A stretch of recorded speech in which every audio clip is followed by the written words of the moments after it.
শ্রী পরমাত্মনে নমঃ। গুরু মহারাজের শ্রীচরণে জানাই আমার শত কোটি প্রণাম। পরমহংস জ্ঞানানন্দ মহারাজ রচিত গিরি গঙ্গাধারা কাব্যগ্রন্থের অশ্ববিভাগের অষ্টাদশ কবিতা উঠোনের পাশে। এই কবিতায় যোগীবর বলেছেন, মানুষের জীবনযাত্রার পথে কত কি ভুল হয়, তাদের ভুলের সাজা কর্ম অনুসারেই হয়। তাই কর্মকে ধর্মরূপে করতে হবে, তা না হলে কালের অদ্ভুত চক্রে মানুষকে তার সাজা ভোগ করতে হয়। শুরু করছি অশ্ববিভাগের অষ্টাদশ কবিতা উঠোনের পাশে। উঠোনের পাশে জন্মালো দুটি অর্জুন গাছের জোড়া, জামলা অর্জুন নামে বিখ্যাত, অভিশাপ জীবনে মোরা।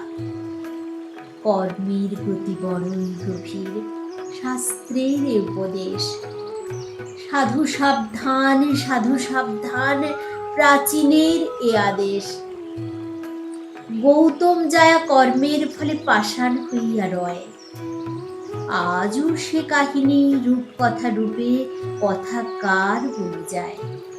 শকট ভঞ্জন একটি অসুর, উৎকচ যার নাম, বিনা শরীরে সে নিবাসী হইল প্রভুর এ ধরাধাম। মানব জীবন যাত্রার পথে কত কি যে হয় ভুল, তার সাজা যে করে সে পায় কর্মই সবার মূল। কর্ম শোধরাও কর্ম ধর্মরূপ, কালের অদ্ভুত চক্র। জ্ঞানানন্দ কহে, হে প্রিয় আত্মন, কাহারু সরল কাহারু বক্র। হরি ওম।